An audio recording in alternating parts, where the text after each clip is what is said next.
ഈ പ്രാവശ്യത്തെ ന്യൂ ഇയറിന് നമ്മൾ ആഘോഷിച്ചത് വർക്കലയിലും കോവളത്തും കൂടിയാണ് കേട്ടോ. ആദ്യം പോയത് വർക്കലയിലാണ്. ഭയങ്കര തിരക്കായിരുന്നു. 12 മണിയൊക്കെ ആകുന്ന സമയത്ത് അവിടെ നിൽക്കുക സ്ഥലം ഉണ്ടായിരുന്നില്ല, അത്രയ്ക്കും ആൾക്കാരുടെ ഒഴുക്കായിരുന്നു കേട്ടോ. എന്നാൽ കോവളത്താണെങ്കിൽ താരതമ്യേന ആൾക്കാർ കുറവായിരുന്നു. സായിപ്പന്മാരാണ് അവിടെ കൂടുതലായിട്ട് ഉണ്ടായിരുന്നത് കേട്ടോ.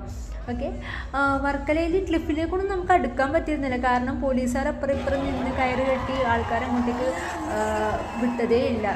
അത്രയ്ക്കും തിരക്കാണ് ഉണ്ടായിട്ടുണ്ടായിരുന്നത്. ഓക്കെ, തിരിച്ചു പോകുമ്പോൾ നമ്മുടെ വണ്ടിയൊക്കെ എടുക്കാനാണെങ്കിൽ നമ്മൾ മണിക്കൂറുകളോളം ക്യൂ നിന്നിട്ടാണ് പോയത്. അത്രയ്ക്കും തിരക്കായിരുന്നു ഈ ന്യൂ ഇയറിൻ്റെ സമയത്ത് വർക്കലയിൽ ഉണ്ടായിരുന്നത്.